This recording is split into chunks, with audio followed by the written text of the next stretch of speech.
Especially first time mother అయిన వాళ్ళకి చాలా డౌట్స్ ఉంటాయండి బ్రెస్ట్ ఫీడింగ్ పైన.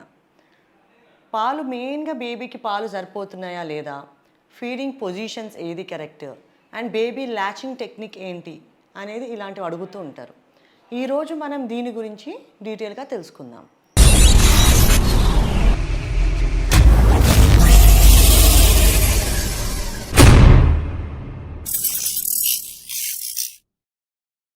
హాయ్, నేను doctor Spurthi, consultant paediatrician and neonatologist at Sai IS children's hospital, Nizamabad.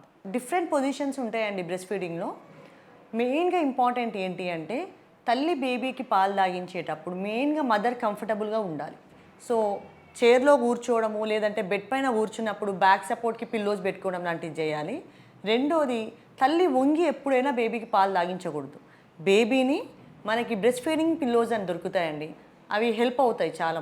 ఒకవేళ బ్రెస్ట్ ఫీడింగ్ పిల్లో అవైలబుల్ లేకపోతే ఇంట్లో ఏదైతే పిల్లోస్ ఉంటాయో దాన్ని యూజ్ చేసి మీకు మీ బ్రెస్ట్కి ఆ హైట్కి తగ్గట్టు, మీ హైట్కి తగ్గట్టు పిల్లోస్ని ల్యాప్స్ పైన అంటే లెగ్స్ పైన పెట్టుకొని బేబీని ఆ పిల్లోస్ పైన పడుకోబెట్టుకోవాలి.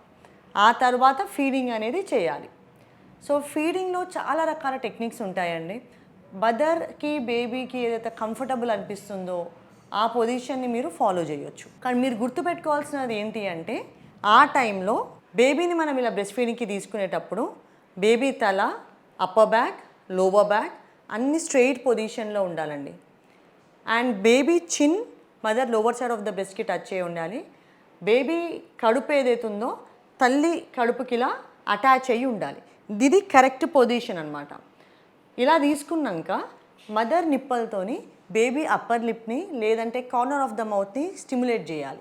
దాంతో మా బేబీ మౌత్ని ఇలా వైడ్గా ఓపెన్ చేస్తుంది. వైడ్గా ఓపెన్ చేశాక సపోజ్ ఇది మదర్ బ్రెస్ట్ అనుకొని ఇది నిప్పల్ అనుకుంటే దాని చుట్టుపక్కల ఉండే భాగాన్ని ఏరియోలా అంటాం. బేబీకి మన బ్రెస్ట్ ఆఫర్ చేసేటప్పుడు నిప్పల్తో పాటు ఏరియోలా అని కూడా ఆఫర్ చేయాల్సి ఉంటుంది. ట్విన్స్ ఉన్న మదర్స్ కూడా ఒకేసారి ఇద్దరు ట్విన్స్కి కూడా ఫీడింగ్ చేయవచ్చండి. దాన్ని ఫుట్బాల్ పొజిషనింగ్ అంటాం. అంటే ఏంటి అంటే ఇంతకుముందు మనం బేబీని ఇలా ఫ్రంట్ సైడ్ నుంచి తీసుకున్నాం, ఇప్పుడు బేబీని ఇలా సైడ్స్ నుంచి తీసుకుంటాం. ఇద్దరు బేబీస్కి కూడా ఒకేసారి కూడా బ్రెస్ట్ ఫీడింగ్ చేయించవచ్చు. Third, sleeping. చాలామంది మదర్స్కి ఉండే డౌట్ ఏంటంటే పడుకొని పాలు తాగించవచ్చా? ఎస్, పడుకొని పిల్లలకి పాలు తాగించవచ్చు. కానీ కొన్నిసార్లు ఏమవుతాయంటే బేబీ పడుకొని పాలు తాగేటప్పుడు కొంచెం మిల్క్ అనేది దౌడకు పెట్టుకుంటుంది, గల్ప్ చేయకపోవచ్చు. ఆ టైంలో మాత్రము కొద్దిగా రిస్క్ ఆఫ్ ఆస్పిరేషన్ అంటాం. ఆస్పిరేషన్ అంటే శరణపడే అవకాశం ఉంటుంది పాలు తాగేటప్పుడు. అందుకని చెప్పి పడుకొని పాలు ఇచ్చేటప్పుడు తల్లి మాత్రం ఎక్కువ శాతం మేల్కుతో నుండి బేబీని చూసుకుంటూ ఉండాలి. సో బ్రెస్ట్ ఫీడింగ్లో ఉండే కొన్ని ఫ్యూ ఇంపార్టెంట్ పాయింట్స్ మీకు చెప్తానండి. మదర్స్ చాలామంది పాలు తాగించేటప్పుడు బ్రెస్ట్ని ఇలా సిజరింగ్ అంటాం.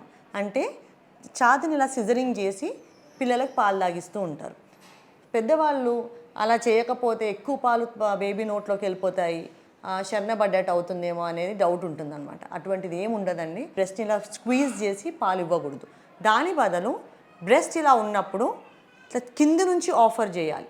సో ఇలా సైడ్ నుంచి బ్రెస్ట్ని బేబీకి ఆఫర్ చేసి ఫీడింగ్ చేయాలి. అలా చేయడంతో బేబీ కూడా కంఫర్టబుల్గా పాలు తీసుకుంటూ ఉంటుంది. రెండోది, పాలు తాగించేటప్పుడు ఇంతకుముందు మీతో డిస్కస్ చేసినట్టు ఓన్లీ నిప్పల్ పైనే సకింగ్ చేయించకూడదు. ఆ నిప్పల్ చుట్టుపక్కల ఉండే ఏరియోల్ అనే భాగం పైన బేబీని ల్యాచ్ ప్రాపర్గా చేయించాలి. అలా చేయకపోతే ఏమవుతుందంటే ఓన్లీ నిప్పల్ పైన బేబీ సక్ చేస్తే కొద్ది టైం గడిచాక, కొన్ని రోజులు గడిచాక తల్లికి నిప్పల్లో క్రాక్స్ రావడము, బ్లీడింగ్ అవ్వడము, ఫీడింగ్ చేసేటప్పుడు విపరీతమైన ఇబ్బంది అవుతూ ఉంటుంది. బ్రెస్ట్ మిల్క్ వల్ల ఉండే బెనిఫిట్స్ ఏంటో అనేది తెలుసుకుందాం ఇప్పుడు మనం. బేబీకి ఉండే బెనిఫిట్స్ ఏంటంటే బేబీకి కావాల్సిన న్యూట్రిషన్ కంప్లీట్గా బ్రెస్ట్ మిల్క్తో పొందుతుంది బేబీ. ఇనీషియల్ 3 డేస్లో వచ్చే పాలని కొలెస్ట్రామ్ అంటాం. కొలెస్ట్రామ్లో ఇమ్యునోగ్లోబులిన్ ఏ అనేది రిచ్గా ఉంటుందండి. దానివల్ల బేబీకి ఇమ్యూనిటీ డెవలప్మెంట్కి హెల్ప్ చేస్తుంది. మల్టిపుల్ డిసీజెస్ నుంచి ఫైట్ చేసే స్ట్రెంగ్త్ని ప్రొవైడ్ చేస్తుంది. సో కంపల్సరీ ఫస్ట్ 3 రోజుల పాలని చాలామంది అది జీడి పాలు అనుకొని పిండేసి పడేస్తూ ఉంటారండి. వెరీ ఇంపార్టెంట్, చాలా మంచిదండి బేబీకి అది తాగించడం. మదర్కి ఉండే బెనిఫిట్స్ ఏంటో చూద్దాం. వెయిట్ లాస్కి హెల్ప్ చేస్తుంది, న్యాచురల్ కాంట్రసెప్షన్ కింద హెల్ప్ చేస్తుందండి. బ్రెస్ట్ ఫీడింగ్ వల్ల రిలీజ్ అయ్యే కొన్ని హార్మోన్స్ న్యాచురల్ కాంట్రసెప్షన్కి హెల్ప్ చేస్తాయి. కొన్ని స్టడీస్లో పోస్ట్ పార్టం డిప్రెషన్కి కూడా హెల్ప్ అవుతుంది అని తెలియజేశాయి. తరచుగా చాలామంది మదర్స్ అడిగే డౌట్ ఏంటి అంటే పాలు బేబీకి సరిపోతున్నాయా లేదా. బేబీ గ్రాడ్యువల్గా వెయిట్ గెయిన్ అవుతూ రోజుకి 3 times కంటే ఎక్కువ యూరిన్ వెళ్తుంది బేబీ. ఫీడింగ్ తీసుకున్నాక 1 hour to 1.5 hours స్లీప్ ఉంది అంటే మాత్రం తల్లిపాలు సఫిషియంట్ అవుతున్నట్టు. సో ఓవరాల్గా మీకు చెప్పదలుచుకుంది ఏంటి అంటే బ్రెస్ట్ ఫీడింగ్ చేసేటప్పుడు మదర్ తన కంఫర్టబుల్ పొజిషన్లో కూర్చొని ఉండాలి. బేబీని ఎప్పుడైనా నిప్పల్ పైన సకింగ్ కాకుండా ఆ నిప్పల్ చుట్టుపక్కల ఉండే ఏరియోల పైన సక్ చేస్తూ ఉండాలి. బ్రెస్ట్ని ఇలా సిజరింగ్ చేయకుండా డైరెక్ట్గా లోవర్ సైడ్ నుంచి ఆఫర్ చేయాలి. ఇలా ఇలా కింది భాగం నుంచి ఇలా పట్టుకొని ఆఫర్ చేయాలి బేబీకి. 4వది చాలా ఇంపార్టెంట్ అండి. చాలామంది పేరెంట్స్ మా దగ్గరికి పిల్లలు పాలు తాగినమ్మటే వామిట్ చేస్తున్నారు మేడం, పాలు తాగి కొద్దిసేపు ఎత్తుకుంటున్నాము, కింద పడుకోబెట్టిన వెంటనే పాలన్నీ కక్కేస్తున్నారు, వామిట్ చేస్తున్నారు అని అంటూ ఉంటారు. ప్రతిసారి పాలు తాగించాక 15 to 20 minutes మినిమం బేబీకి బర్పింగ్ అనేది చేయించాలి, అంటే బేకు దిగించాలి. ఆ బర్పింగ్ టెక్నిక్ అనేది ఒకసారి నేను మీకు చూపిస్తాను. ఇప్పుడు బేబీ ఫీడింగ్ అయ్యాక ఇలా భుజం పైన పెట్టుకొని చేతిని ఇలా ఇలా ఇలా ఫోల్డ్ చేసి ఇలా వీపు కింద నుండి ఇలా పైకి ఇలా ట్యాప్ చేయాలండి బేబీని. అలా చేయడంతో బేబీ బర్ప్ చేస్తుంది. కొన్నిసార్లు ఇలా ఎత్తుకోవడం కష్టం అనిపిస్తే బేబీని కూర్చోబెట్టైనా సేమ్ ఇలా చేయొచ్చు. ఇలా కూర్చోబెట్టి ముందు నుండి బేబీని ఇలా నెక్ని సపోర్ట్ చేస్తూ ఇలా బర్పింగ్ చేయొచ్చు. ఈ 2 మెథడ్స్లో బేబీకి బర్పింగ్ అనేది చేయించాలి. మీకు బ్రెస్ట్ ఫీడింగ్ పైన ఇంకేదైనా డౌట్స్ ఉంటే కమెంట్ బాక్స్లో తెలియజేయండి.